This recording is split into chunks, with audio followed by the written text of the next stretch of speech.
Welcome to the hottest real estate topics on the planet, keeping you up to date with all the creative ways to buy and sell real estate without bank qualifying, so anyone can build real income starting today. Here is another great show with Dealmaker Bill and Pete the Rookie.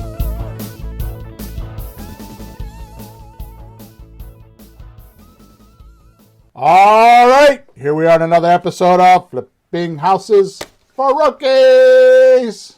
Here we are. Good morning, Bill. How's everything? Everything is okay. How about you? January, it's cold, man. Oh, wait till tomorrow. Yeah. Tomorrow's going to be horrible. I took the grand tour yesterday just to make sure, cup of iced tea and big fat cigar and long ride to go check on the houses to make sure they all got heat and oil and all that kind of stuff, Yeah. Episode number 238, Peter. 238. The name of this episode is called Rookie's Dictionary for Creative Real Estate Terms Most Needed and Wanted. Oh, that sounds like a good idea. Part 1. Oh, part 1. Oh, okay. It wasn't part 1 until I started writing it. Okay, an hour and a half later, that's enough, right? Yeah. Stay tuned next week for further instructions. In order to create real estate deals correctly and professionally, you must speak the language accurately, flawlessly, and with complete fluency. You have heard me explain multiple times, it is not the math that makes a deal, but the language and conversation that makes unbelievable deals. Most often we learn how to speak a dialect by listening to others speak. And this is the beginning of the problem that runs rampant in creative real estate production and results. I find many words and terms are largely unknown by most investors, and yet most don't even know it. No, you wouldn't. No, you wouldn't know. And often this is done by investors to impress their listeners. Realize this, for those who are literate in this industry, using those words or phrases incorrectly are a big red flag. Mm-hmm. They say knowledge is power. Well, what you are about to absorb and learn in this podcast will be the hard, cold facts that can give you the quantum leap that you have been seeking for some time now. And I beg you to listen several times, plus at least once take good notes to reference back to when needed. Gee, but I think I'm going to like this podcast. I figured you would. Yeah. Words are good. Strange enough, I had something happen to me a few weeks ago that prompted me to do this podcast. And believe me, I've talked myself in and out of it because this is not going to be one of those popular podcasts that has a title that everybody's going to want to come and watch or see. Right. This is not one of those popular things, right? In fact, here we are. We probably only have a couple listeners. By now we have plenty, right? Well, Bill, my 2 cents for you listeners who are thinking of listening or not, if you were that successful, you'd know what's important. If you're not that successful, you don't know what's important. Yeah. And I'll tell you, I know where you're going with this. We haven't even talked about it, but I can tell this is important. I'm an educator. Bill knows a lot about study, learning, and education. This is important. Sit down. Listen. Good. So anyways, I was on the phone with my attorney a few weeks ago, going over a contract, and in the language there was a word I didn't know. Oh, that's easy in a contract. Are you going to tell us what it is or later? I forgot. It was several weeks ago. I forgot what the word was. Hey. I tried to remember it, and I couldn't remember what the word was. It's not important, I think. That's completely standard. When you don't understand something like that, that's what Yeah, happens. It yeah, it go disappears and you blank. can't remember it. It Yeah, go when you read the blank. page, you get to the bottom, it's blank. Yeah, that whole story. Like, what did I read? Yeah. It disappears because you don't know what the heck you're doing. So, Yep. oh boy.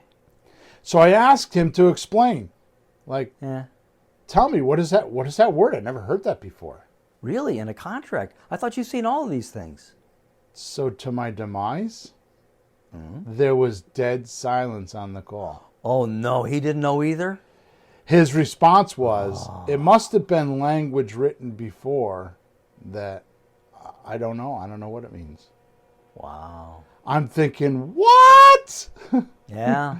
I thought I was paying you as an attorney to have a complete, excellent index of words and compile them correctly so I could be safe. That's right. Yeah, no surprises that way. So when they go under the judge's scrutiny, there's not some misused word. Yeah. Oh, gee, I thought it meant something else. You know what they say? Too bad. Yeah, They exactly. don't say, oh, that's okay. You didn't understand. We'll let you go home now. Yeah, Boy. Bill, they say ignorance is no excuse in the law, Yes, right? that's right. It's not That's right. In a ignorance? courtroom. Oh. In a courtroom. Yeah. I've been there before. So Boy, this was an eye-opener, Peter. This was Oh, a big God. eye-opener. So I did my usual contemplating with my cigar, or in this case, several cigars. Oh, jeez. And here's what I came up with. Not only will this be extremely beneficial for our listeners, but once we're done recording this, I can have it transcribed and used for the multiple books that I plan to release this year as a glossary. Like, for example, I have a book that's called The No Loan Real Estate Dealomics. That's coming out. Okay. Economics. Yeah, it's like right now it's like 500 pages. Okay. What? And it explains lease options and it's all the deal structuring. Holy crap, 500 It's- pages. Maybe 400 pages, right? Oh, it's only 4. Bill, does it have a lot of pictures? No, Oh, shit. but I put it in 16 font for us old bastards, so we don't have to wear our glasses. Okay, thanks. And not scare the people with the small print. That's good, too. For the boomers, and it's 7 by 7. It's the big page, 7 by 11, or 17 by it's big. It's big. It's 11 a big by book. 17? Holy Yeah, crap. it's a big book, right? Then I have New Era Creative Real Estate Hunting 5.0 coming out. 5.0. Yeah. Then I have Negotiation. Wait a Get- minute. What? Negotiation. Negotiation. Getting the best deals, which is all about negotiating. And then I have a private money book that I'm working on that I haven't named yet. And I have actually, I don't know why I didn't do this, but the No Loan Real Estate Dealomics will come out first. Right behind that, I have a Subject to book that is unprecedented. I have looked literally for at least a couple of years. I do this several times a year. I try to go find a book on Subject to deals and the details and can't find one. So this is going to be the first to ever hit the market. And I got to tell you, this book is probably going to I'm going to go down in history known for this book, I think, because I did the seminar twice. I did it for Israel and for the American group, coaching group, and the responses I've gotten back from it, how I do it, and what I do is just amazing. Yep. Plus, very soon I will be releasing my monthly printed newsletter called Investology. Which is it's actually called Investology with Creative Real Estate Transactions. This will be a print-only product that will provide about probably minimum 20 pages. It'll be 20, 25 pages or more. And it's just cold hard facts not found anywhere else about the inner workings of deal structuring. It's as if I were to sit with my coaching group each month in a private room, do masterminding, and this is what will come out of it. Right? So is that more? Sounds like more details. Yeah. Plus it's print. So, Yeah. it's not a course. It's not anything like that. It's kind of like, a toilet read where you can read it in a sitting or two. No pun intended. You know what I mean? But it's meant so that when I print it, it will have 3 holes in it, so you can put it in a binder and Right. turn it into it'll be like your field guide for doing deals, right? So more practical. Oh, it's all practical. Yeah. So because we're pretty philosophical on our podcast and some information like the general ideas, but this is going to be maybe a little more hands-on, practical. Well, let me Examples? help you with what you're asking, because I can make it real simple. So the podcast, I tell you what to do. Yeah. In these newsletters, I'll show you what to do. Or how to do it. I'm sorry, how to do it. Yeah. Yeah. On the podcast, we tell you what to do. I'm all confused. In the newsletter, to show you how to do it. There you go. Woo. Well, that was something that you bumped into maybe a year ago. You explained to me, like, marketing is like that. You see these things on Facebook and on television. Hey, this, that, the other. They don't tell you how to do it. They just say this can happen. You go, oh, I want that, but you don't know really how. Right. So that's important. So I mean, you can't explain how to do things that simply in little podcasts or little commercials on TV or Facebook. So there's the backup of the details that people need to do anything correctly. So I Yes. get it. So combined, the picture is complete. So, anyways, when we get done with this episode and probably the next one, I hope there's not a third one, but I'll transcribe it. I'll get it all, and this will be a glossary of terms that anybody could use whenever they want. Okay. Cool. So, anyways, I have the verse. So, once I have it transcribed, you can see it in the back of any one of our books, and there you go. Okay. So that's not why we're here. So let's get down to business. Yeah. So I'm going to try to do this in alphabetical order here. Okay. So if it's not exactly in alphabetical order because my alphabet is out of whack or something like that, don't send me a support ticket and let me know that. I'm just going to try to do it that way. Okay. So here we go. Number So one. I won't say anything, right? I won't say anything. No comments from me. Yeah. That's impossible. So, first word, appraisal. This is an attempt to determine the value of a specific property and is only opinion. But is used for things like, now this is what's going to probably tip your hat back, Pete. You ready? So this is what it's used for. I'm just going to read what I wrote here. Okay, because there's a list. Okay, you ready? Yeah. Here's what appraisals are used for: insurance coverage, damage claims, inheritance tax, how much the asset should be purchased for, separate valuations like land and building, compensation a government will use if it's taking the property for like a highway, so eminent domain. Right. Or it doesn't have to be a highway, it could be anything else, but they're going to give you fair market value, they're going to do an appraisal, right? Yep. A base for a loan amount, right? I don't know what the hell I wrote here. Shares comparison, I don't even know what that means. Saves comparison, I don't even know what that means. Or Okay. how much would it cost to build another one like it? Sure. Right? Or finally, for investors' needs, such as capitalization or annual income.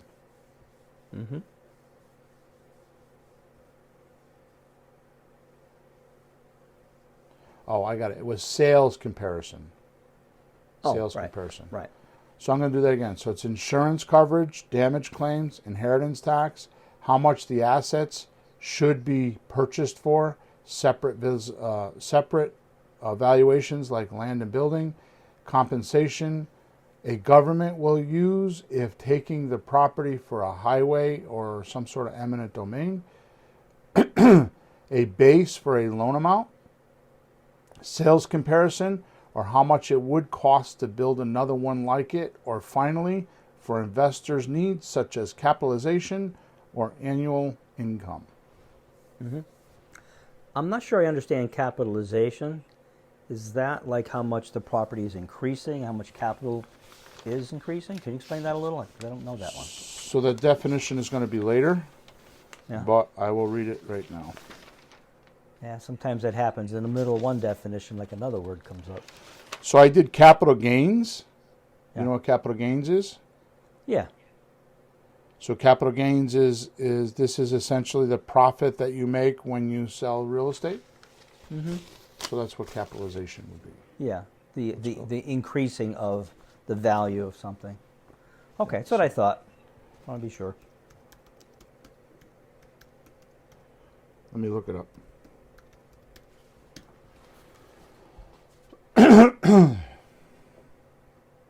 And that's what we do. You know, with phones now, if you're doing anything, reading anything, you're doing a real estate deal, you're reading a book and you don't know something, get your phone, type it in, and see what it says. So I'm You'll glad we save did this yourself a lot because of trouble. I had the wrong definition. So capitalization is the provision of capital for the property. Oh, getting the capital. Oh, getting the capital you need, like to Yeah. buy it. Yeah, so it says the provision of capital for a company or the conversion of income or assets into capital. Right. So capitalization would be taking your physical item, whatever it is, and turning it into money, turning it into capital, which can be considered money that you can buy things with. Is that about right? No, I think it's the other way around. So capitalization would be you're taking your money and your assets and turn it into real estate. Yeah. So No, you- I thought so you- I thought the second half of that had another piece. Yeah, so the Right. provision of capital for a company or the conversion of income or assets into capital. Okay. Good. All right. Now I got it. Yeah. So see, this is the point you're making. This is the whole point of today's show, and I'm not even trying to give you a hard time or like stop the show. This is how Bill and I do it. Like if we're going along, like, wait a minute, what does that mean? Otherwise, you won't know what you're doing. Yeah. You don't know what you're talking about, or somebody's trying to explain to you. You'd be like a deer in the headlights. So we stop, we look at what it says, and go, okay, that's clear, and we move on.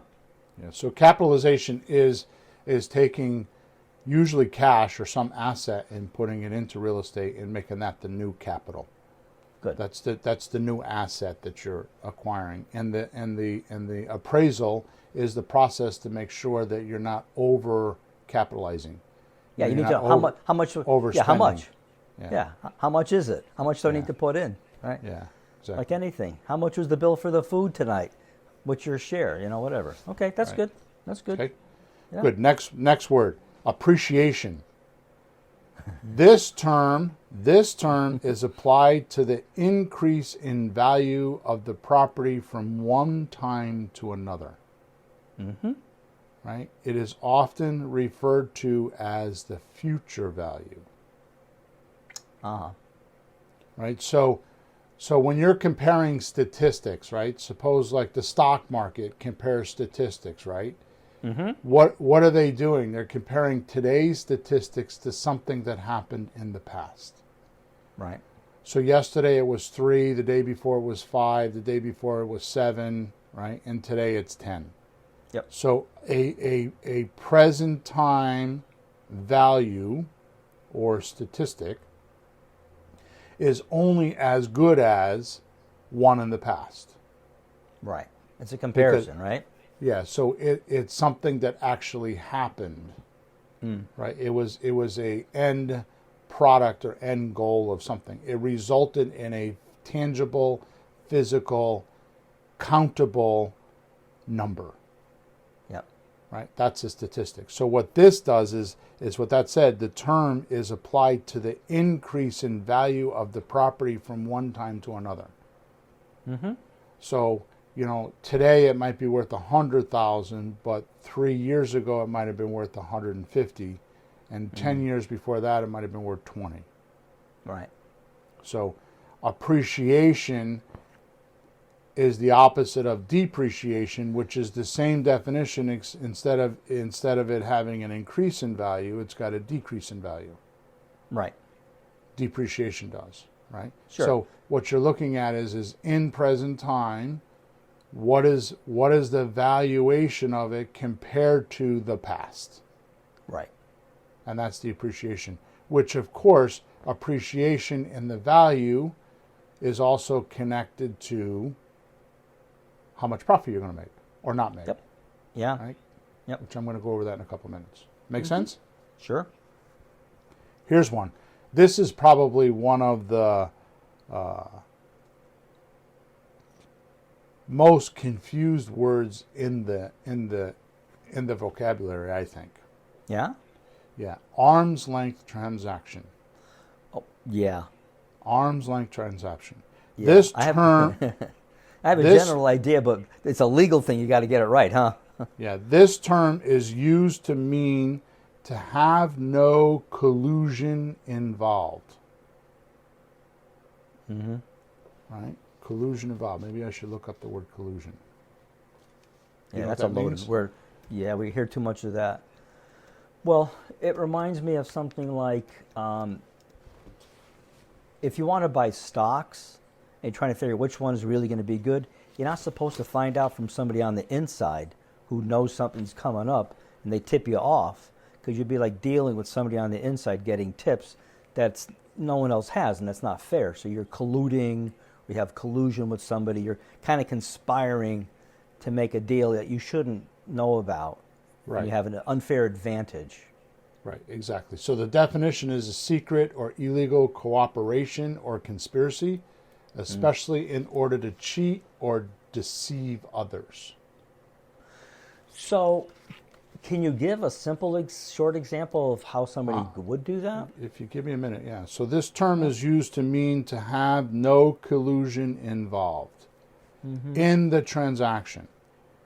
It is about two strangers engaging in a deal without inside knowledge or relationship. It is not a husband-wife, father-son corporation to subsidiaries. Arm's length means further than your arm or outside of your reach. Right. Okay. Right? Yeah. So arm's length is outside. So it's further than, most people think when they hear arm's length, it's within the arm. In other words, it's close to you and you know what it is. And No. it's opposite. Opposite is arm's length. It's further than your reach. Like I said, there's no collusion, right? There's no illegal cooperation or conspiracy to like try to cheat the bank or deceive the sellers or buyers or mostly the buyers, you know. Actually, it's mostly the bank. It's so you don't deceive the bank, you know, so you get some big deal the bank is going to fund. And the bank is very touchy about that because obviously we know from past podcasts that the bank feels that their money is superior than everybody else's and they're the only ones that have it. So, you know, they take it very personal when you try to pull one over on them. And arm's length is their way of saying we won't do the transaction if it's not arm's length. Right? Like I was selling Jesse a 2-family house a couple of years ago, and I had trouble with that because my mortgage broker, who was in fear to begin with, you know, he was afraid of his own shadow, kept worrying about the arm's length portion of the deal. You know. Well, there must be a way to do that if it happens by just being completely upfront about it or something, or just having all the data available. It's got to be a way to do it, isn't there? Yeah, and he just didn't know that. And at the time, I ended up getting a private lender, and she got a better deal anyway. So Okay. okay. All right, ready? We're going to go on next to the next one. Yep. Assumable loan. Assumable loan. Assume means take or begin to have the power or responsibility. So assume means to take or begin to have power or responsibility.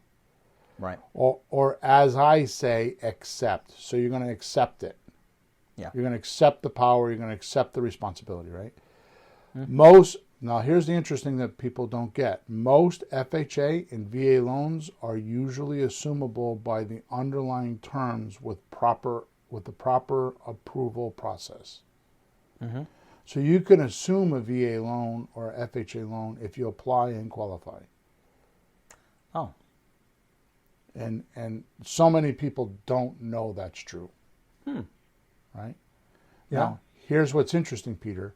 Our getting the deed deal or subject to deals are like this, right? Except we don't go through the bank's approval process. We skip that part, right? And that's the magic of doing subject to. Yeah, I know the way you've been doing it, and I've been involved in some of those and helped do it. But I never realized, because we do it our own way, the way you figured out, that there was a way to do it through the bank with their permission or whatever the heck. Right.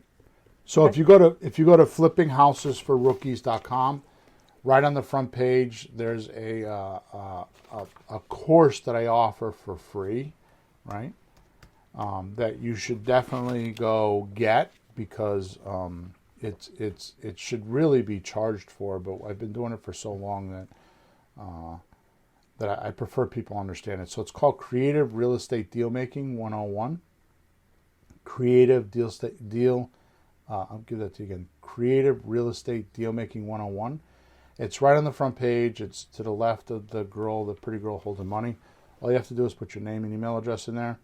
And there's a few hours, probably about 3 hours worth of training in there that explains not only how to structure the deals, but when you sell them, how you make money, where you make your money. It shows you all the results. It shows you how to sell them. It shows you how to buy them.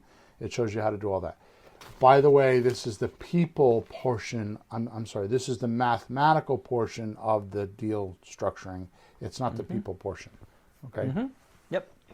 It's all the numbers, all the number part. You can also get that if you go into the description of wherever you're watching this podcast. There's a link there. Just click on that. It takes you to the free stuff page. Problem with the free stuff page is you have to log in to them all separately.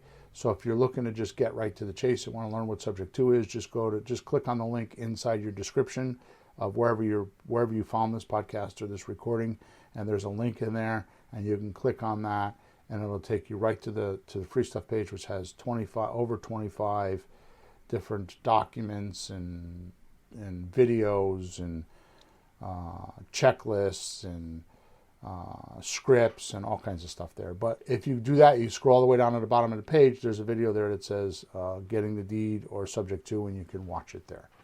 Okay? Enough of that. Next one, Peter. Buy-sell agreements. Wow, never heard of that one.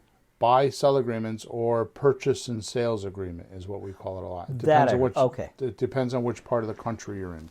Okay. This is a contract between the buyer and the seller that clarifies to everyone involved in the deal how the transaction is expected to go between the buyer and seller's original verbal agreement. It is the roadmap to swapping the deed from the sellers to the buyers in the closing. Okay? So I'm going to read that again. This is a contract between the buyers and the sellers that clarifies to everyone involved in the deal how the transaction is expected to go between the buyer and the seller's original verbal agreement. In other words, a proposal, right? It is the roadmap that shows the steps or shows what's expected to happen at the closing table when the deed goes from the seller to the buyer. So basically, it's like the program or the checklist, if you want, to get everything prepared for the closing. Now, I'm not going to sabotage this podcast right now. Good morning, Jamie.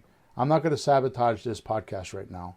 But I could tell you, I promise you, and I will not do this to our listeners, but I promise with my right hand on a Bible that I could probably do the next 3, 4, 5 podcasts on this one point, on how this does not happen, how this purchase and sales agreement is discarded, misunderstood, and they get to the closing and they're not prepared. I can't tell you how many in my hundreds of deals I've done, the delays and the problems because somebody didn't pay attention to this document far enough in advance. Because here's what happens. In Connecticut, this wonderful Yeah, I'm being I'm being passive aggressive right now. This wonderful, crappy state that we have, which, by the way, the state is beautiful. It's the most wonderful place in the world to live, but the government is not exactly on our side when it comes to real estate. Okay, so it wouldn't be so annoying if it was always like this. But when I was a kid, I saw a video on PBS. They were flying over the state. They're showing how great it was, all the factories, all the work. It was wonderful. There's plenty of money. We were not in debt as a state. It was totally amazing. Like 40 years ago, amazing. Everything running like a humming top. Now, so that's the annoying part. It's not like, oh, it's always kind of screwed up here. Totally. No, it was great. Anyways, my point is that we are a judicial state, so we use attorneys to close, and attorneys will get, on an average, I mean, there's lowers and highers, but it's $700-800 for a closing. Mm-hmm. Here's what happens: the paralegal, who is the lawyer's secretary, right? Yeah. Does a majority of the work. The lawyer doesn't look at the case until sometimes just days before, because he's making $700 or $800 an hour. At $125 an hour, $150 an hour, he's not spending weeks on this case. Mm-hmm. Which, by the way, my attorney, which may not be my attorney too much longer if he doesn't start straightening out, does sometimes 3 or 4 closings in a day. I've had Fridays where he told me he did 5 closings in one day. Ouch. So, and he's got a paralegal that works part-time. He does most of it himself. So this guy is just inundated with like stuff. So they're not paying attention to the file. Okay. Yeah. And again, I honest to God, we could do podcast after podcast after podcast with just doing examples of what happened to me. I know what you mean. To call in the morning, hey, where's this? Where's that? What's the water bill? Wait a minute. Where's the taxes? How much do you owe on that?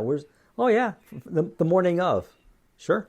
So, in my opinion, in my own slang words, because we all know that my grammar and my use of words, your grandma and your grandpa. Yeah, my use of words are not always, from the most educated schools for sure, right? But my way of explaining the purchase and sales agreement is the steering wheel of the deal. So what you need to do is A, write a good one, and B, use it to guide the deal with. Because what it does, the biggest thing is it takes a handshake deal or a verbal commitment and it puts it into writing. Or if you don't know the person, because you are doing an arm's length deal, what it does is it wakes them up, like on the MLS, you send them a purchase and sales agreement saying, this is what I'm willing to do. And if they sign it, then they are willing to do it too. So very often a purchase and sales agreement is used as a proposal, much like a letter of intent, which we'll cover next week. But a letter of intent is just that. It's a letter, something in writing on what you intend to do. Mm-hmm. The letter of intent gets transposed into the purchase and sales contract. Both people sign it, and then because you put a deposit down, which we're going to talk about that in a minute, when you put a deposit down, it makes it legal. Yep. Okay, enough on that? Yeah, the only thing I want to add, just a little small point.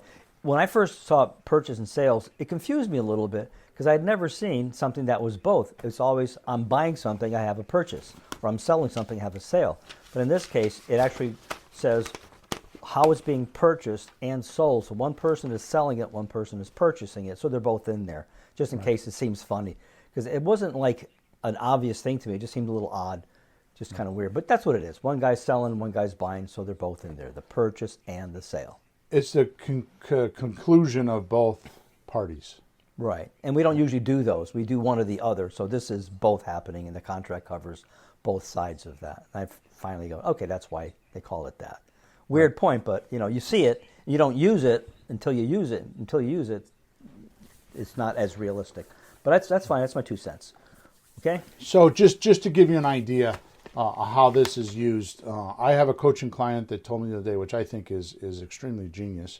Uh-huh. They do a lot of. He does probably 7 or 8 wholesale deals a month. Yeah. Him and his brother. They're in Texas. The boys in Texas. Yeah. So here's what happens. They actually they actually talk to somebody on the phone. They write a purchase and sales agreement. They upload it to DocuSign and send it to their sellers. The other night, he tells me what they're doing is they're sending these documents to people they haven't even spoken to. So they upload the purchase and sales agreement into DocuSign, which is like a software to sign documents electronically. A lot of realtors use it. So just go to DocuSign, is DocuSign.com, DocuSign, right? Yeah. John, yeah. John says he needs to hook up with those Texas fellas. Yeah. In any event, what happens is they find these properties and they just send the purchase and sales agreement in DocuSign, and the people that sign them are the ones that they call. They use it as a pre-screening device. So, That's crazy. So there's many ways to use a purchase and sales agreement. Okay, let's Well, it move shows on. them that they're serious, huh? Yeah, totally. I bet it gets their attention, huh? Imagine that. So, capital gains. Capital gains is the next word. So this, and I just read this a minute ago. This is essentially the profit that you make when you sell the property, the real estate. Okay, it is based on purchase price. Okay, plus capital improvements minus allowable depreciation. So what's a capital improvement? Tell me. You don't know? Okay, so capital improvement is so if I were to go in and paint the house, the inside of the house, is that a capital improvement? Well, it's increasing the capital, I guess, like the value, which would produce more capital. It's a trick question. So it's not a capital improvement. Because it's just changing the aestheticness or the way it looks. So you're not adding something, you're just changing something. A permanent fixture. Yeah. So like if I put a new furnace in, that's a capital improvement because it's going to stay there for 30 years. Right. You're replacing something, but it's not just aesthetic. It's like would a roof count? A roof would be a capital improvement. Yeah. Okay. You know, a new kitchen would be a capital improvement. Right. Because you can't change it. Like, so paint or a rug, you know, an owner can come in and change anytime they want. Like a tenant can change that. Yeah. But they're not going to change the furnace. So it's a permanent fixture that will stay with the house that if it was missing would decrease the value of the house. Right. And if you add a new one, like when we do renovations, brand new furnace, brand new roof, that increases the value. So that's a better indication. Yeah, so that's plus that's capital improvements. Like for example, when we're doing apartment building evaluations, we talk about capital improvements of $300 per door. Right? Figuring that we might have to go in and put a new kitchen in. Right. It's not a refrigerator or a stove or a microwave. Because those could be removed. Oh. Right? Okay. But the kitchen sink can't be. I mean, it could be removed, but then it would reduce the value of the property significantly. Right. Well, it's a permanent fixture. It's not just roll it out there. A toilet or a tub is a capital improvement. Okay. Tiles stuck to the wall is a capital improvement. Oh. Right? Not the washer and dryer in the basement. That's not a capital improvement. Okay. Okay? So I'm going to read that again. So this is essentially the profit that you make when you sell real estate. It is based on purchase price, right? So pay attention to that. That's because that's magic. What is a purchase price? Well, the price that you paid for it as your baseline. Okay. That's your baseline. Yeah. So I'm going to cover this in the word equity because you're going to be. I don't think you know this because I've never talked about this, but I've known it. I've just never talked about it. Okay. So purchase price means the cash that hit the closing table.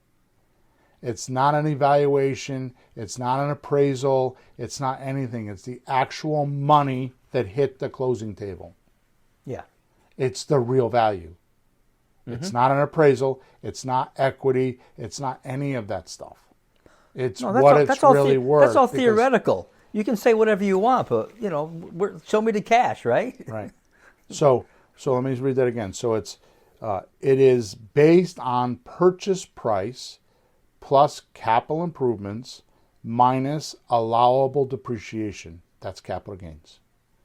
It is calculated from net sale proceeds minus the original purchase price plus capital improvements. So, somebody brought this up in something I'm doing with my own house. The capital improvements, is that something that you get or you lose? You get. Yeah, so do they count that with the purchase price, I guess I'm saying? Okay, so what don't you I understand here? Because well- I think you were spending too much time thinking about your question, not listening to me. No, so listen, ahead. stop. Go ahead. It is calculated from the sales proceedings. So what did you get at the closing?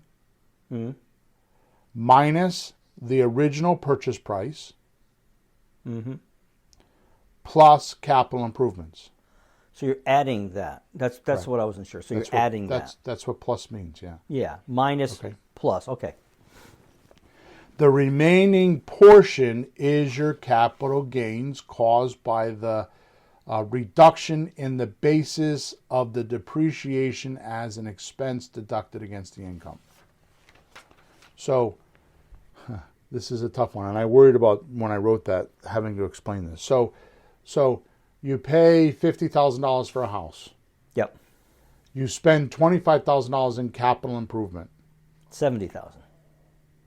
Oh, sorry. I'm just adding up in my head. 75. 75, You spend yeah. $25,000. I forgot what I just said. So let's say it's $25,000. So you paid 50. You Yeah. put $25,000 in capital improvement. You sell for 100. So that means you would take the 100. You would minus the 50. So how much do we have left? 50,000. Plus the $75,000. I just got lost. I'm sorry, plus the 25,000 because I said 75. Plus the Right. 25,000. So I'm confusing everybody. So Well, we're it's gonna hard. we're gonna It's hard take for- we're gonna, it's hard for we're you gonna too. we're gonna take the 100,000 minus the Yeah. 50. Yeah. Okay. So Yeah. that means we have a $50,000 gain. Plus the capital improvement.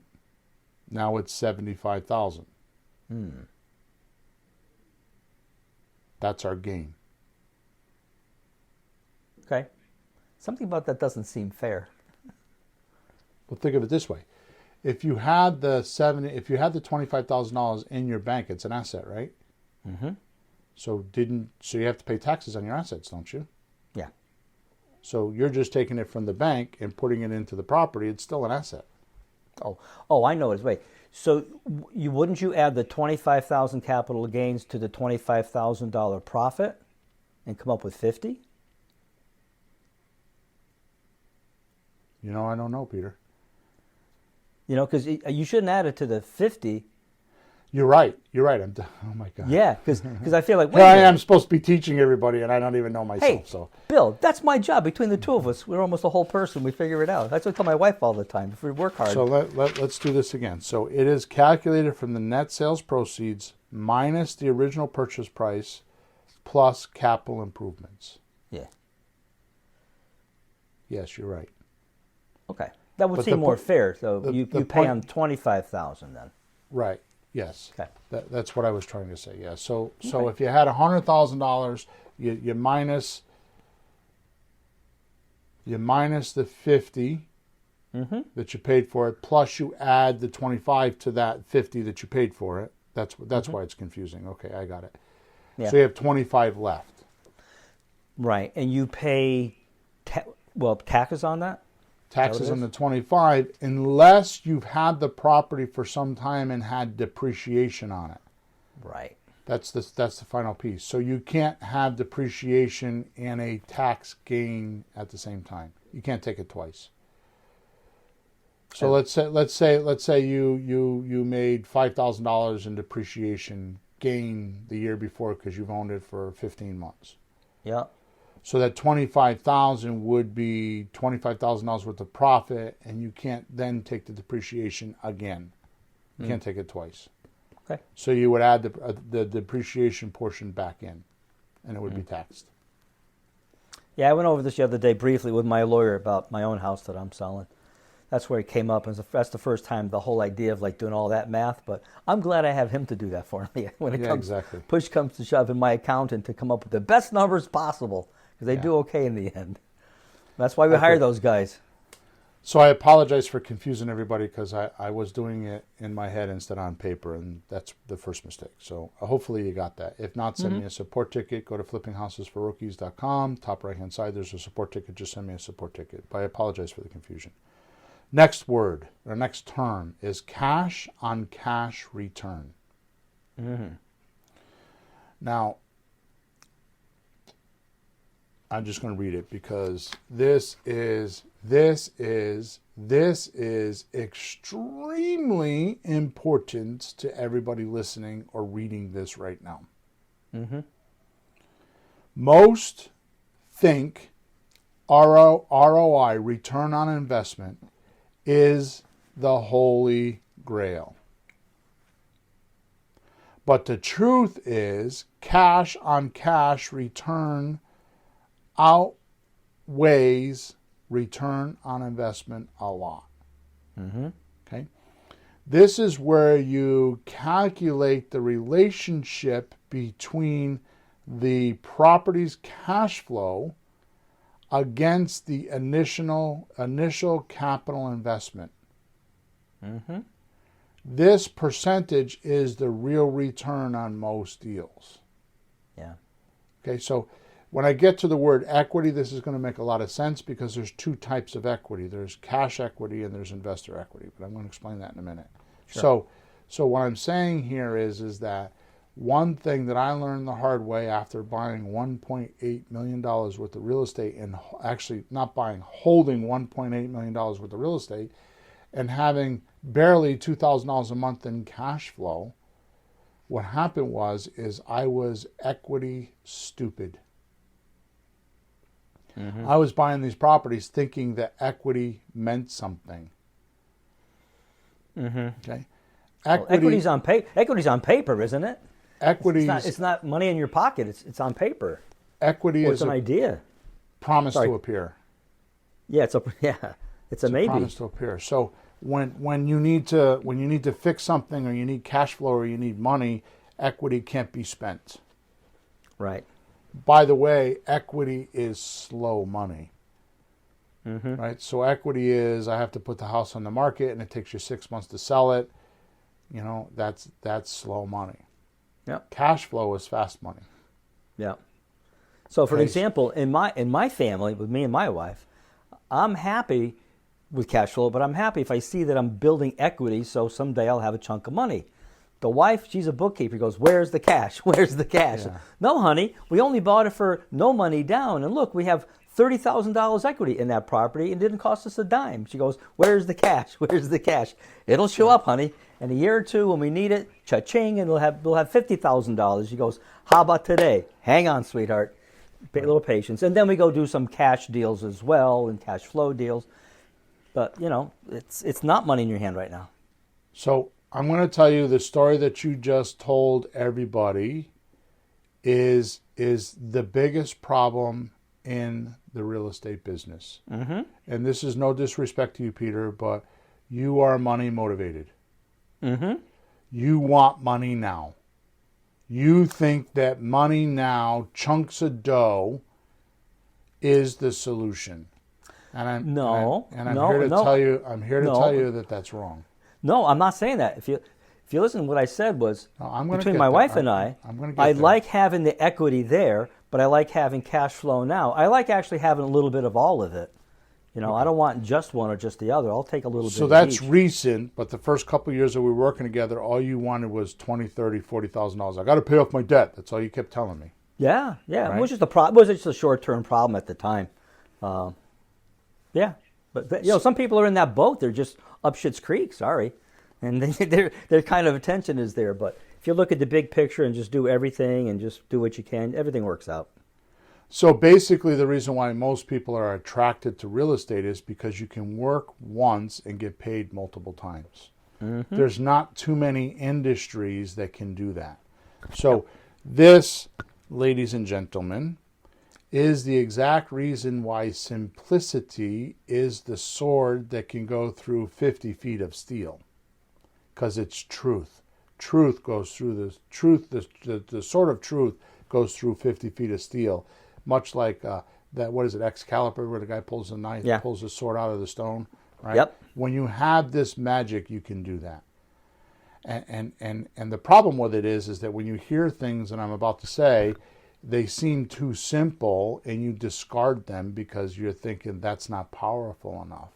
Yeah. I need more tricks. I need more power. Yeah. It's not sexy enough, right? Mm-hmm. So this is something that we talk about all the time, because after getting through $1.8 million with the real estate and realizing I had a freaking mess on my hands, which took me, by the way, I think 3 years to immediately fix it and 5 years to totally resolve it. And I'm here to tell you that it's probably 12 years later and I still own 3 of those houses. Yeah. Okay.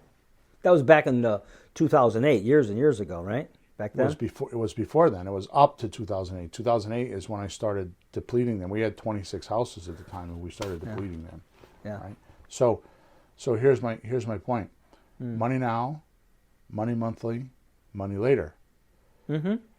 And depending on which one or which ones of those things the deal produces is how much time you spend in the deal. Right. So it's a time versus value ratio. So like in a slot deal, the sandwich lease option, and if you don't know what a slot deal is, go to Flipping Houses for Rookies, right? Go into the front page, the Creative Real Estate Deal Making 101 course, and it'll explain it.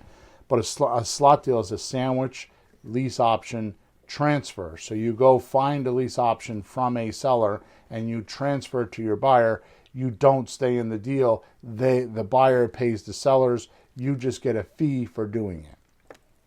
Right? So you make $3,000, $5,000, $10,000. Usually $3,000 to $5,000 is common on a house less than $150,000. Right? Sure. So that's money now. There's no money. There's no money monthly. There's no money later. Yep. Right? So the rest of the deals, like for example, the lease option is much like the rent to own or the lease option program is much like the slot deal, except now you're staying in because you're going to get 15% worth of equity and you're going to get 20 or 25% worth of cash flow. So now it takes that slot deal and it turns into a lease option deal, which means that you would have money now, the non-refundable deposit of $3 to $10,000, usually depending on the price of the house. It's 3 to 5% of your sale price. Then you're going to have your money monthly, which is your spread between what you're paying your seller and what you're collecting. Yep. Then you're going to have money later, which is your equity. Mm-hmm. Okay. And the house sells.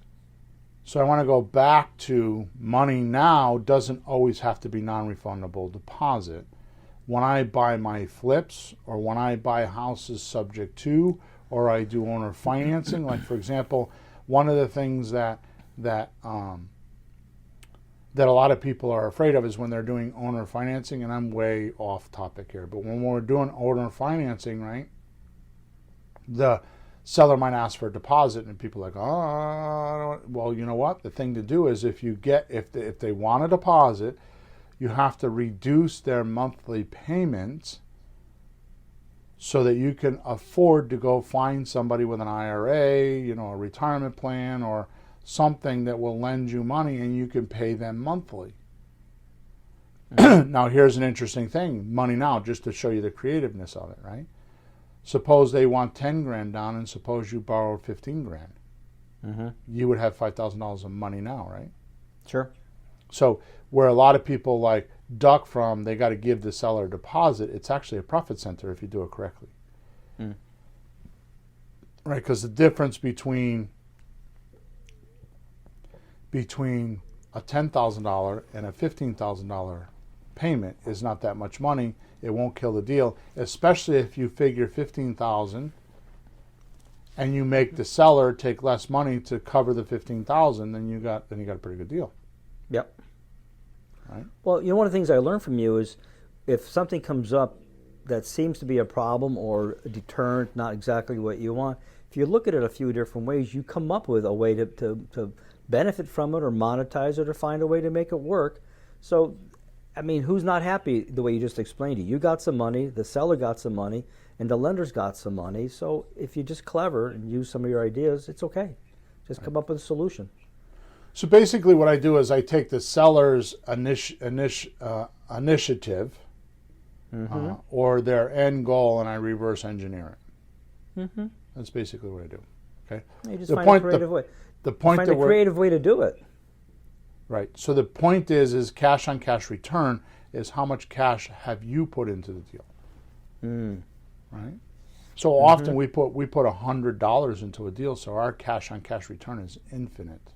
I mean, imagine doing a lease option and making 10 grand now, 300 or 400 a month, and 30 grand on the back end. That's an infinite return on a $100 investment, which is why we teach what we teach, because it's just, and there's very low risk, there's no credit check on you, and it's just a matter of listening to 237 podcasts to figure out how to talk to somebody. You know what I mean? That's pretty much what it is. Yeah, it's a slow grind, but once you get, and honestly, you don't have to listen to any podcast. You could just go out and just start talking to sellers and you can figure it out. You don't need me. Well, I guess you're saying it's either listen to you or listen to sellers. Yeah, do it the hard way. But you know what, Bill? It's less scary listening to you. Yeah, there you go. That's the problem. Yeah. People are a little scared to listen to sellers. But, you can listen to a seller. It's actually free. They don't charge you anything, and they don't make you buy the house. That's right. And lose money. They don't make you do anything. So that's right. Go meet people. And they don't call up the real estate police and said you did something wrong and pull your license. They don't have that, do they? No. Okay. Next term, certificate of title. Believe it or not, there is no such thing in real estate. Well, I don't think I've ever heard that in anything we're doing. Okay. What is it? So a title is often confused with the word deed. Okay. Okay. So what most people are talking about is title insurance, which is a company that insures the past filings on the named property are actually correct. If not, the title will fix it. Because once you go in a chain of title, you're there forever. Yeah. Okay. So let me go on to the next term, and I'm going to talk about them together. Okay. Sure. So the next term is chain of title. Okay. So this refers to the consecutive transfers of the title. Yeah. Now, pay attention to this because this is the educational point. Okay.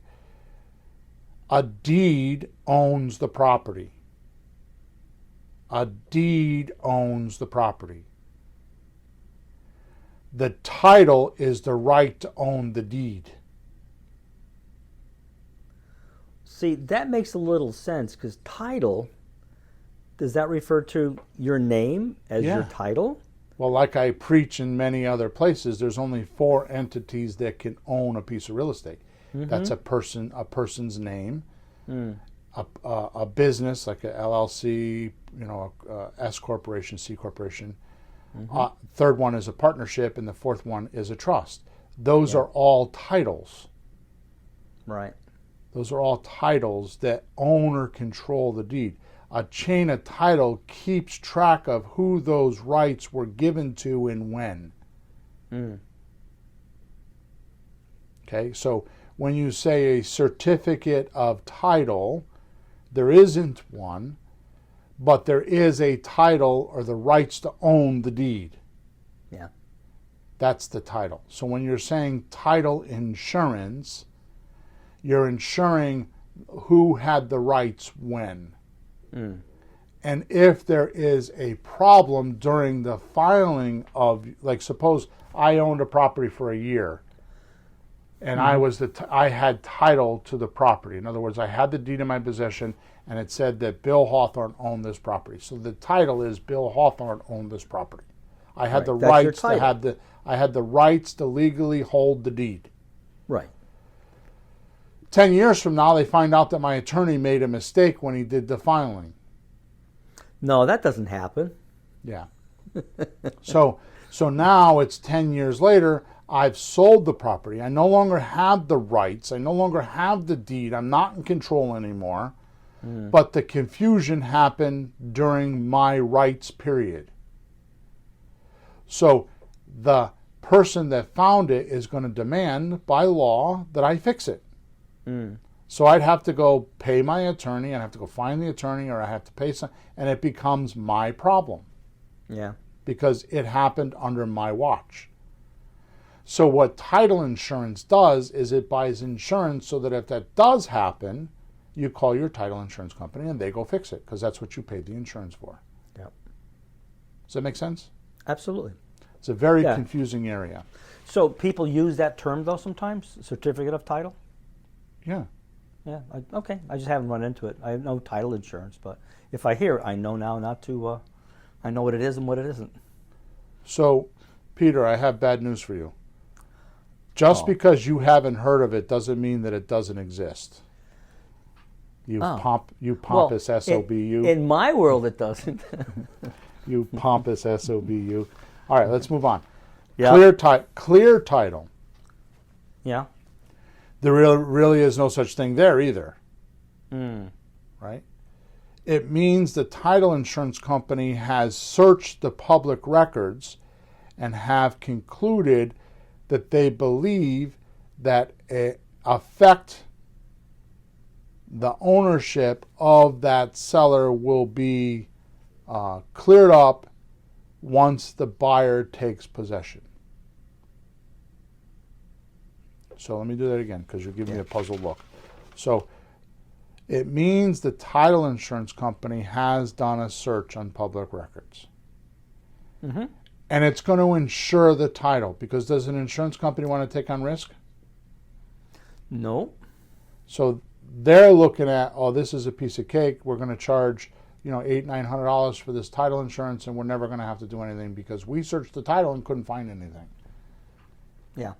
Right? So basically, once the title is insurable, right, with the title company, that's your clear title. That's the term, is it has a clear title, because the title company did a title search and found nothing wrong with the title.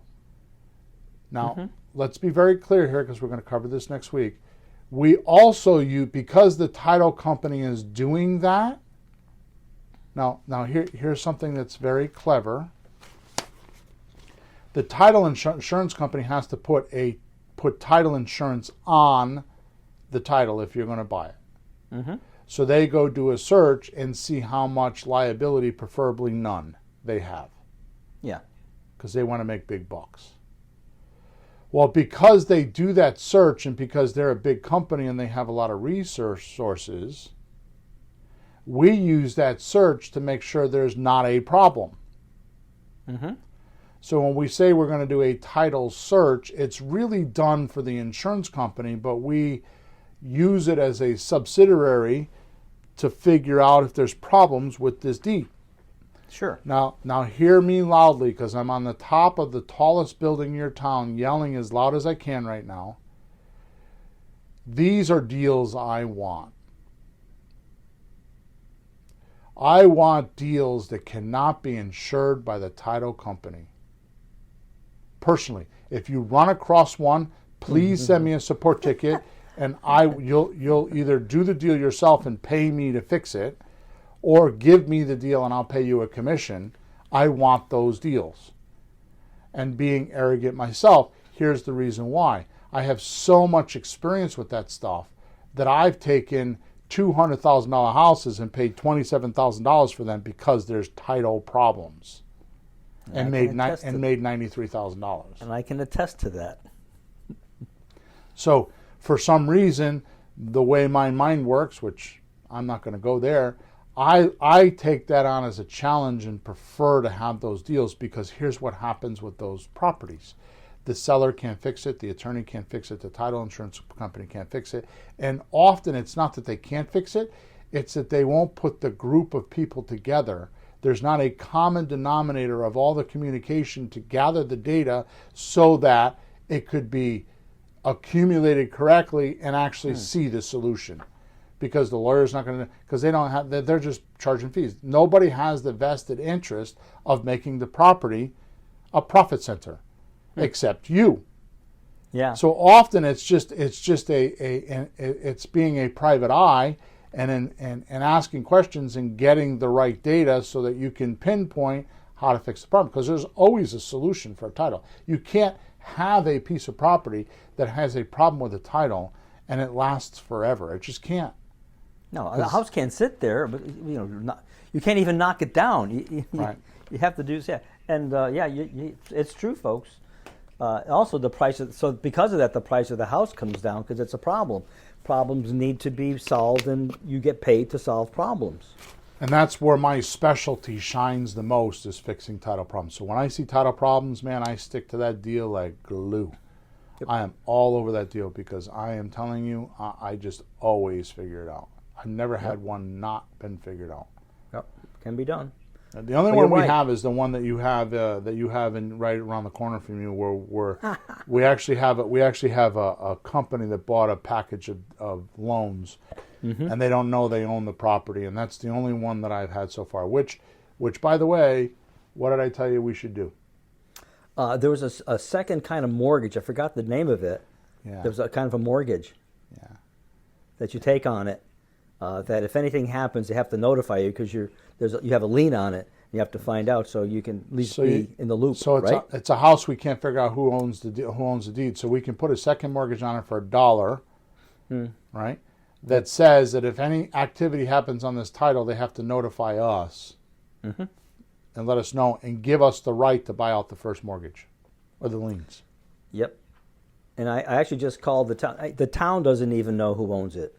And it's been a year, and I've been working with the town, feeding the names that I found, the bank that I found, the numbers that I found, and she's grateful and have a good line with the tax director of the town. I just called yesterday, hey, any updates on that? Because they have their own lawyers looking for who it is. Yeah. And even that's slow. But that's a good idea. Because I actually did see somebody parked in front of it in a truck.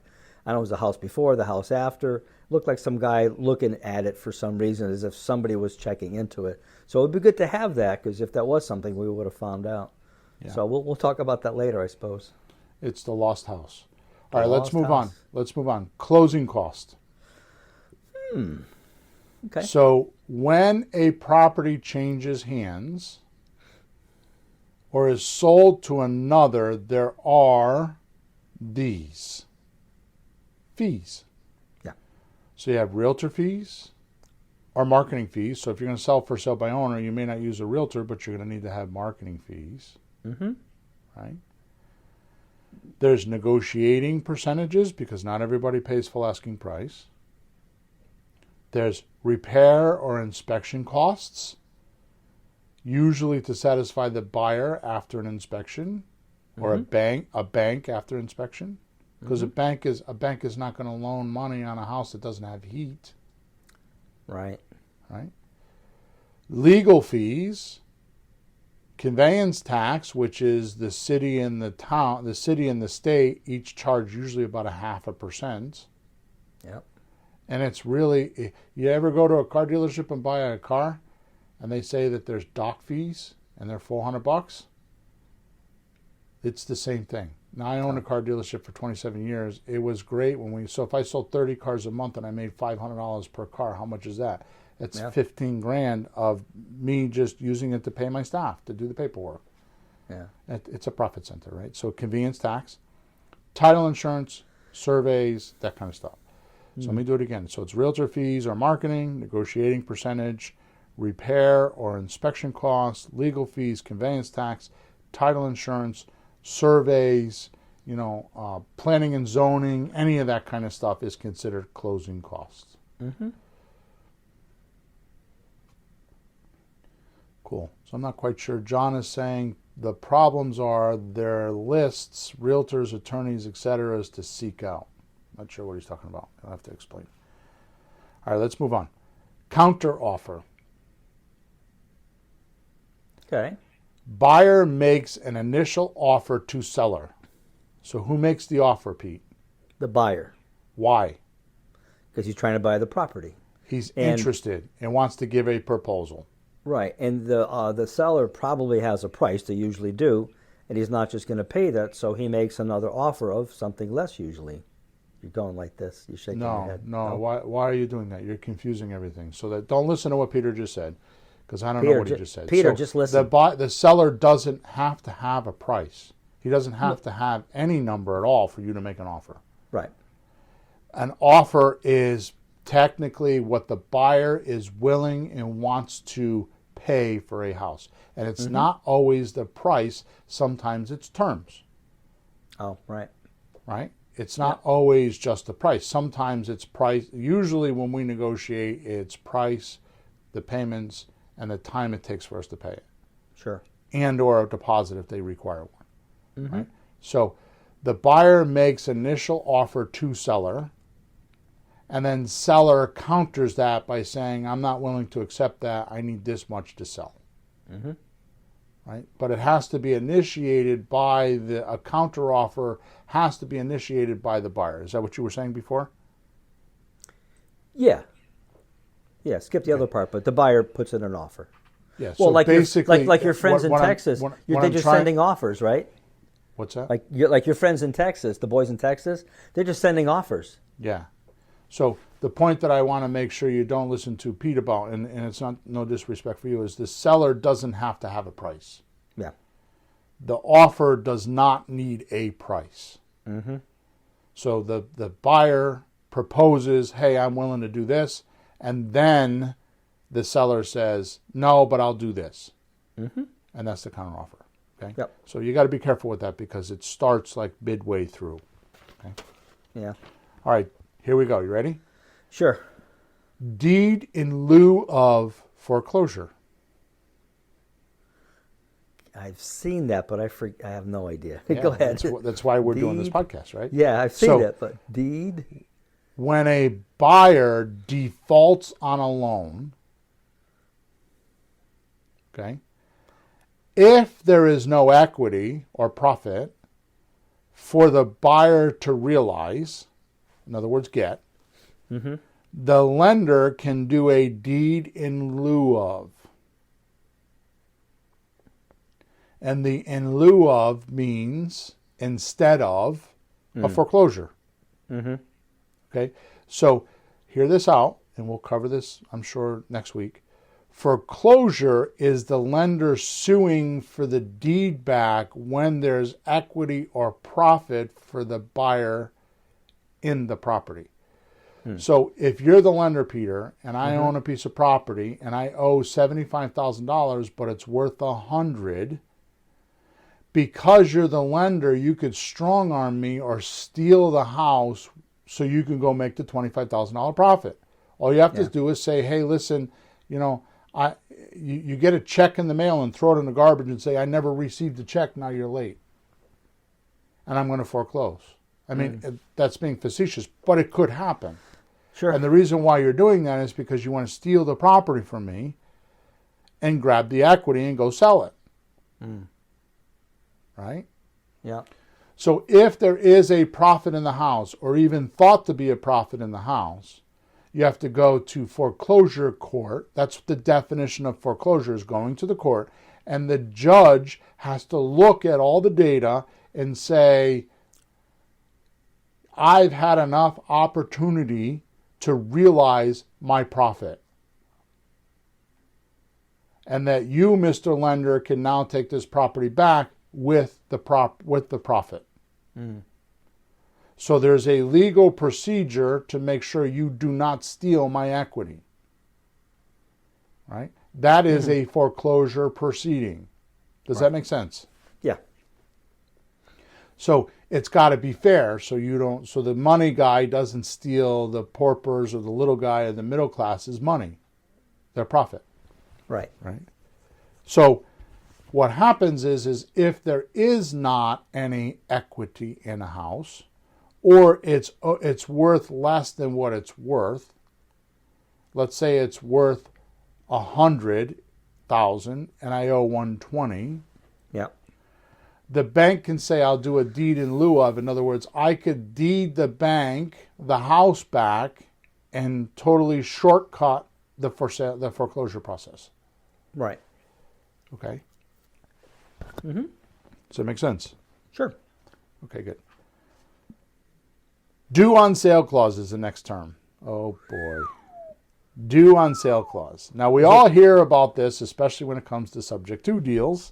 And believe me, I could talk about this for one whole podcast. But we won't. Due on sale clause. When lenders give loans using real estate as collateral, the due on sale clause says if the deed changes names, the lender can call the loan due in full. There are many misconceptions that there is a real problem with this clause in creative real estate, and that these deals can't be done. Okay, so all I'm going to say here before I read the rest of this is there are, with the bank, acceptable ways to change the name on the deed and unacceptable ways to change the name on the deed. Okay? Okay. That's all I'm going to say. Remember what I said before. There's 4 names that could be on. There's 4 names, which is the title. Remember we talked about the rights to own the deed. So there's 4 titles that could actually go on a deed. And that's a person's name. That's an entity like a LLC, S corporation, C corporation, anything like that. Then 3 is a partnership, and 4 is a trust. So what we do in our subject to deals is we actually take the property out of the person's name and put it into a trust, and that's an acceptable way of not triggering a due on sale clause. Yep. Okay. So in actual life, as long as the lender is getting payments, they don't care. Okay. The finance documents don't say anything about whether or not they care, by the way. No. Right? They don't say that you need to get specific payments from a specific person. They just say the payments need to be made. They don't say from where. Yep. They just say they need to be made. It only has language about if you commit any act that doesn't pay or violates the contract that triggers the lack of performance, like not paying monthly. Yeah. It's the only language in the contract. So if you take title to a deed, and you own or are in charge of or taking responsibility of this property, and you violate or trigger the lack of performance of the contract, that's when the problem's going to happen. But if you take over or take the responsibility and you keep paying those obligations or keep making those obligations, it never happens. The bank wants interest. Right. They don't want real estate. They will take real estate, and they do make a lot of money on the real estate, which most people don't know, which is another podcast. Right? Just read the Creature from Jekyll Island. Don't even need to read it. Go on YouTube and just watch the video. It's amazing what you would see. But the bottom line is that when a bank gives a loan for $100,000, they send page 38 of the documents is actually a document that says that they should get 10 times their amount of money. So when you take a loan out for $100,000, they go to the federal government, and the federal government gives them $1 million. Why do they do that? Because when they print money, when the United States Treasury prints money, it has to circulate the money. That's how they circulate it. it's a 10-to-1 ratio. So technically the bank gets a $100,000 loan and they get $1 million to relend. That million turns into 10 million. So our monetary system is backed by debt. Yep. Okay, so just to show you what kind of thievery it is, they're coming after us if we default on the 100,000 and wringing us out on the 100,000, taking us to court, making us pay, when actually they got paid for it 10 times over again. Right, and they take that money that they got and they lend it to the rest of us for more interest. They didn't pay a dime for the money. They're making money out of thin air. By the way, if you and I did this, Peter, they have a name for that in English language. Shylock. Oh, yeah, Charlotte is definitely one of them. Well, it's organized crime. Yeah. Right? Yeah. Racketeering. My son worked for the bank. My wife did too, but my son was at the bank, and all they wanted him was to get loans. Yeah. Talk to people about mortgage. He just wanted to be a teller. It was so aggravating. And you think the bank wants the $75,000? What do they want that for? What are they going to do with it? Right. They want the interest so that it's making money. So don't worry about that clause. Just do what Bill says. We have the subject to technique, and it works out fine. They get paid. Which, by the way, like I said, when I finish my book, which should be probably in another month or so, it'll be the only one in the market that will explain all this. It'll be the only one. It won't be a $20 book either, by the way. It's going to be hundreds of dollars. So don't get your hopes up unless you plan on paying it. Earnest money is the next definition. Earnest money. Mm-hmm. That means we earned it, right? And I thought it was that earnest money, the guy at the gas station. Yeah. Earnest. Earnest is money, yeah. All right, so earnest money. This is the cash deposit that is made by a potential or proposed buyer when you sign the purchase and sales agreement we talked about earlier. Now here's the definition. You ready? Yeah. It is evidence of good faith intention on the part of the buyer to complete the transaction. It is evidence of good faith intention on the part of the buyer to complete the transaction. So you're buying a $200,000 house and you give a $100 deposit. What does that say about your intention of completing the transaction? Well, your $100 real on it. Okay, what does it say about the intention? Well, that you have intention to do it. You're starting the process. You're starting to put money into it. You're not just wasting time faking it. Okay, so I don't think so. I think $100 means that you're not very serious. If you put down $1,000, you're a little bit more serious. If you put down $25,000, then you're really serious. So is that the 100 is like what we use for options just to start a process. So is this the same as the deposit when you purchase a house? Is it the same as that? So let me read to you the definition again. Earnest money. This is the cash deposit that is made by a potential or proposed buyer when signing the purchase and sales agreement. It is evidence of good faith intention on the part of the buyer to complete the transaction. Got it. Okay.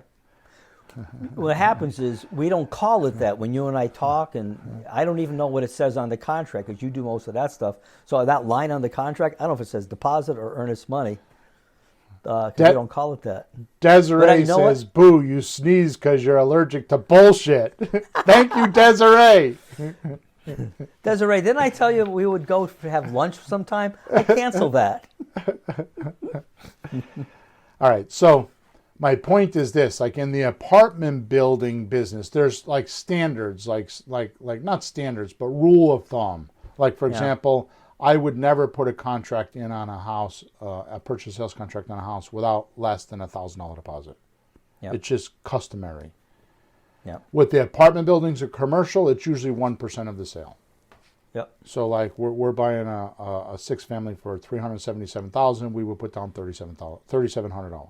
Mm-hmm. Okay. Yep. Here's the thing: if the contract's written correctly, you get that money back. Right.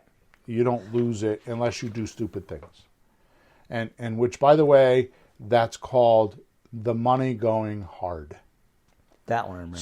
So what that means is the deposit that you have put up for your intention to buy the purchase, if you drag your feet too long or if you do something wrong, mostly don't perform, then that means the seller will get that money and they don't have to return it Right.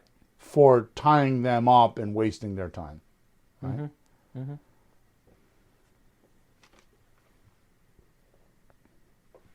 Okay. So it's kind of off topic here, but Lone Star says, tried wholesaling and got discouraged. Now I'm thinking about using 203k loans. Thought on this. A 203k loan is fine. That's a renovation loan.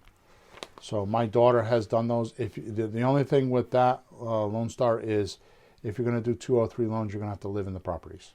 So you're going to have to follow the Bigger Pockets BRRRR method, which is where you buy the house, you live in it, you renovate it, and then you sell it later. But if you're going to do that, you're going to have to live in the property. Okay. All right, next, Peter. You ready? Yep. Easements.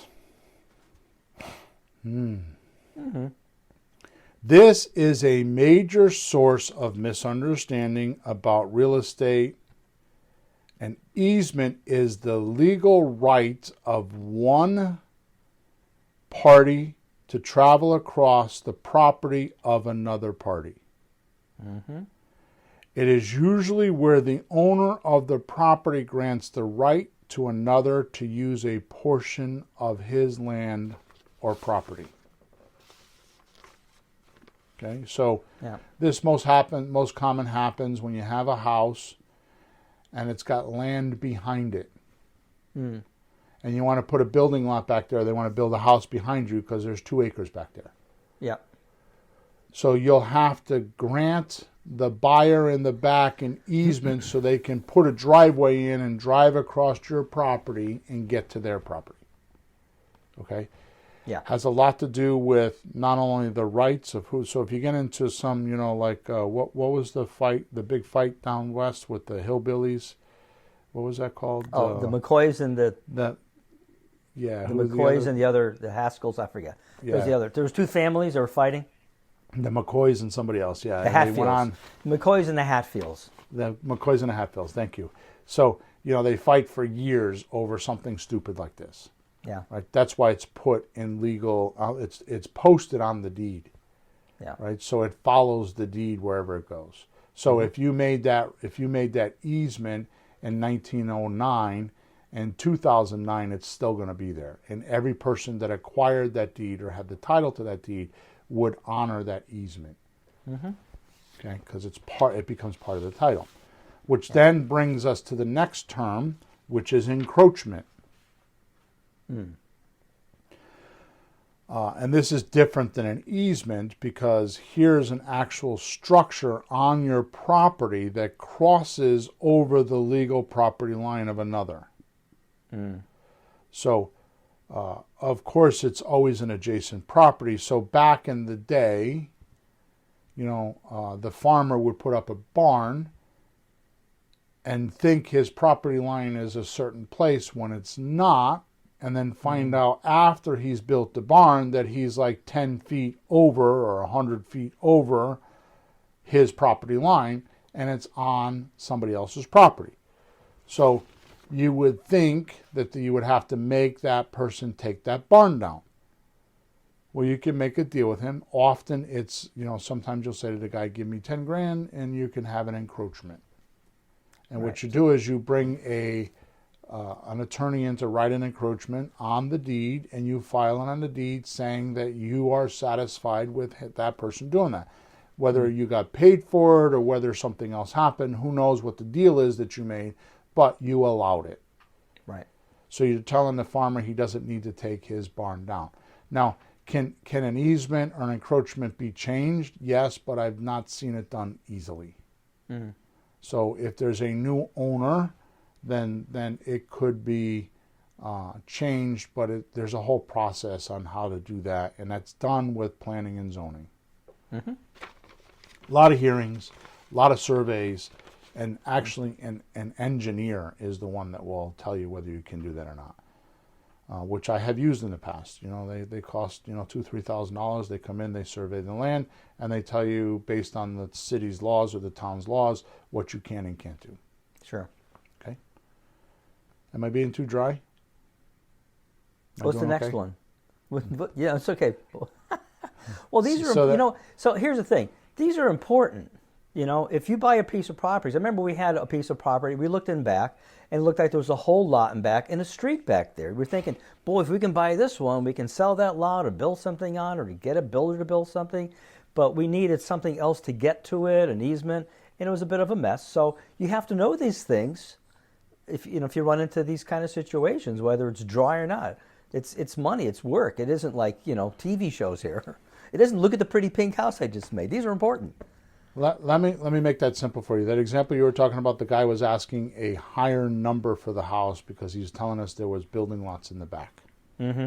And then when we actually, because it's hearsay, because he thinks there's a building lot, but when you actually go to the planning and zoning, and you go to the tax man, and you go down to the town hall and spend a couple hours like we did, you find out it's not going to be the way he thinks it's going to be, and all these terms come into play.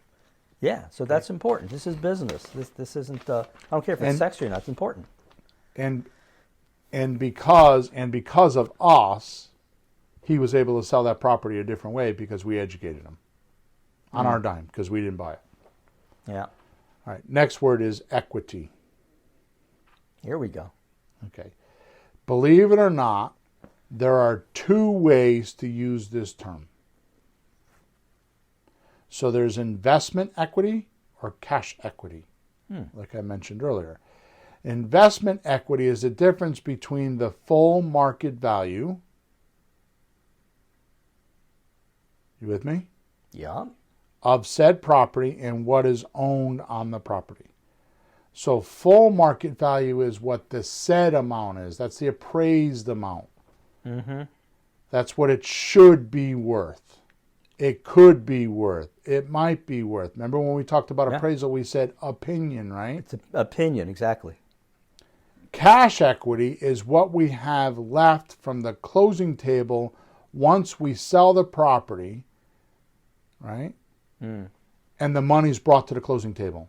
So it's like we're getting $200,000 on the closing table. Picture a bag of cash with $200,000, and it gets divvied up from there. Right. So the $200,000 is the actual equity cash or cash equity, right? Okay. So let me read that again. So cash equity is what we have left from the closing table once we sell the property. It includes the conditions and surroundings, the environment, or market condition, often influences the sale from the full market value. Mm-hmm. So let me give you a perfect example of that. It's appraised for $200,000. I'm sorry, the market value or the comps are $200,000. Mm-hmm. But the bank will only lend us $180,000. Mm. So the full market value is $200,000, but the bank, because it's the 1989 when interests were double digits and they were really worried about their money, right? They only want to lend 80% loan to value ratio or 70% or 60%, right? Yeah. Another classic way that we use this is hard money lenders, right? So cash equity is what the hard money lender uses, not the full market value.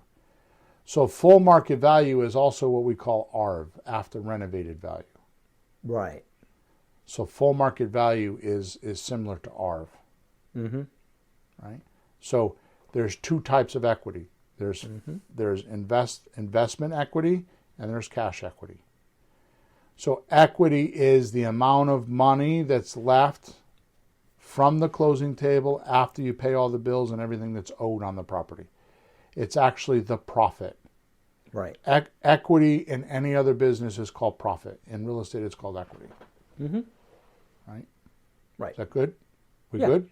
Yeah. Escrow.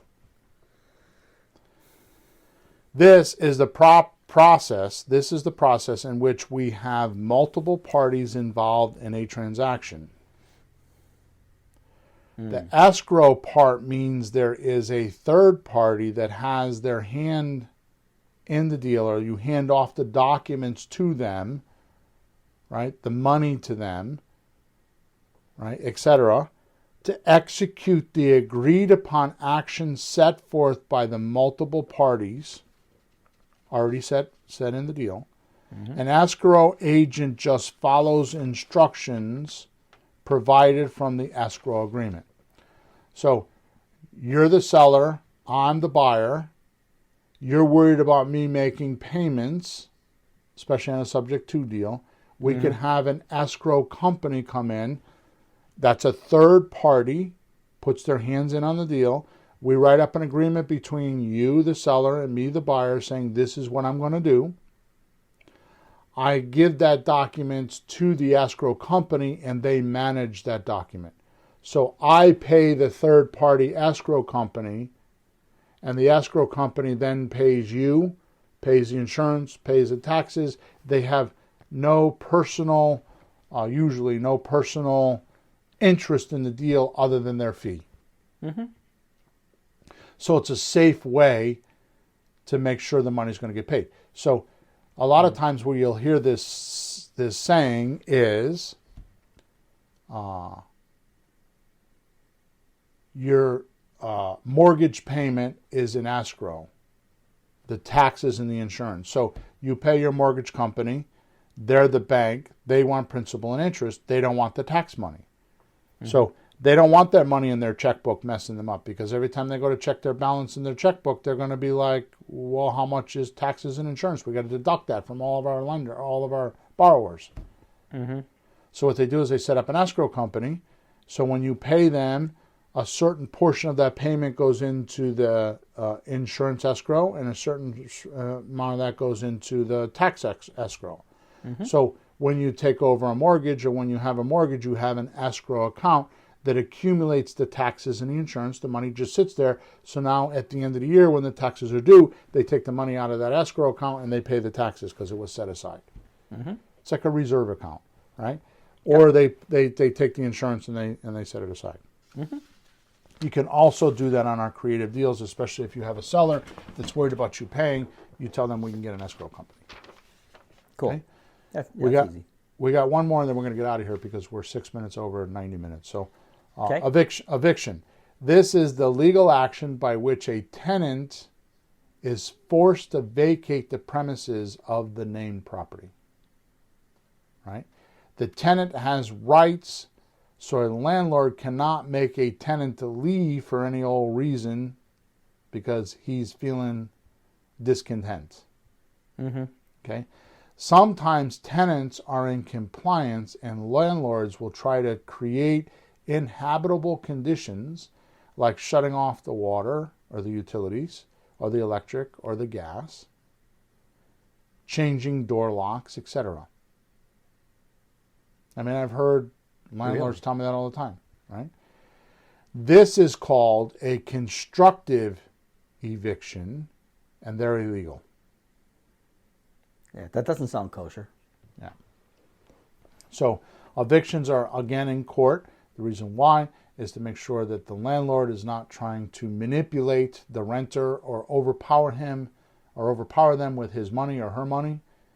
They're doing the right thing. They're getting evicted because an agreement was broken, usually a financial agreement, but there's some, I've seen people evicted for having too many cars in the yard, or they're running a repair shop, auto repair shop in the backyard. I mean, there's a lot of reasons for evictions other than money, right? Problems with neighbors, they manipulated the property, like they took down the walls and didn't refinish. I mean, there's all kinds of reasons for evictions. But more importantly, it's done in a court so that it's not a constructive eviction, which is illegal. That's not the landlord forcing the tenant out by using his power and his money. Okay? Yep. Make sense? Yeah, I never heard of those. I can imagine those, but I can't imagine you can get away with that because, if I did that to a tenant, they would call the housing authority or somebody pretty fast. And Right. I just can't imagine people thinking they can get away with that. That's pretty weird. Right. Well, here's the thing: in the middle of the winter, like it is, by the time the housing authority and everybody gets involved, you can string it along so they're so uncomfortable they have to move out. Yeah. Right. Wow, Peter, we covered a lot of stuff today. Up to E. Yeah, and we only got up to the E's. That's right. Is it half? It's not halfway, is it? So I hope so. I'm going to see what happens next week. But next week we're going to continue and hopefully get to through the rest of the alphabet. But we'll see what happens.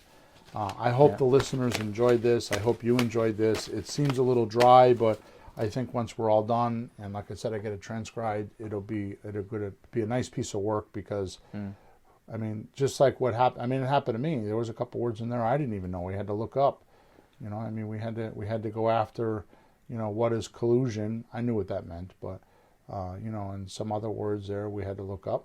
Yeah, me too. Well, that's the point. It's very, very real. But this is how you and I do it, and I hope other successful people do. You just stop, check it out, and you continue. If you don't, you'll get lost and you'll quit. You'll stand up, walk away, and not do something. You'll just give up. And I meant what I said at the beginning of the show. This is technically the reason why I'm doing it is because this is the quantum leap that most investors need to make. Yeah. You know, so I made a statement a very long time ago that when I structure a deal, I'm looking at the paperwork in my mind and I'm trying to figure out how to do the paperwork. Well, this is what I'm trying, because I understand these words and how they work. I know where my limits are, and I know how I can bend them and twist them and turn them to my advantage because I understand them. Mm-hmm. And it's, you know, all these years later, I realized that, you know, we should have done this a long time. It should have been one of our first podcasts. You know what I mean? Well, we do explain as we go, hopefully, in different podcasts. But, you know, having everything in one place like this is important because, you know, that's how you use it as a professional. Yeah. How about the new guy who hasn't done a deal yet? He's just worried about looking at the contract. He's just scared. Yeah. Doesn't want to look at it. That's because he doesn't understand the damn thing, and it's only words. So this is important, folks. Yep. Just play with the words, look at them, read them. You'll be all right. Cool. All right, so I'm going to go over now. Please make sure you go subscribe to us if this is your first time or if you've never been here before. Subscribe to us. Make sure you go give us a review. You can go to flippinghousesforrookies.com. On the top of the page, there's a support section there. If you have any questions, you can send me a support ticket. Also on the top of the page, you'll find testimonials. If you would love to give me a testimonial so we know how good of a job we're doing, I put those on my website. I would love that. And we've got dozens and dozens and dozens of testimonials on our website. So I read every one of them. I actually approve them to go on the website. So please go do that. If you're one of those listeners that have never been to my website or just keep listening to podcasts, I would love the exchange for you to actually help us out. The other thing is in your description, there's a link there. Wherever you're watching us or listening to us, there's a description there that takes you to our free stuff page. Just go there. There's over 25 different documents and videos and scripts and checklists and all kinds of stuff there that you can get for free. And lastly, what was lastly? I forgot what it was. We record this podcast every Thursday morning, 9:30 Eastern Standard Time, give or take, 9:30 a.m. Eastern Standard Time. And if you would like to participate in the podcast, you can go to YouTube or you can go to Facebook, and you could put in the comments your questions as you heard me answer some of them today, or we talk about them. Just put them in the comments of YouTube or Facebook, and we'll answer your questions while we're live. Okay? So, Peter, I'm at an hour and 42 minutes, which is 12 minutes more than I want to be. So I'm just going to end the podcast and tell everybody we'll see you next week. Make sure you listen to this puppy a few times and you write down some of those definitions so you have a little book for yourself. Okay? Over and out. See you next week.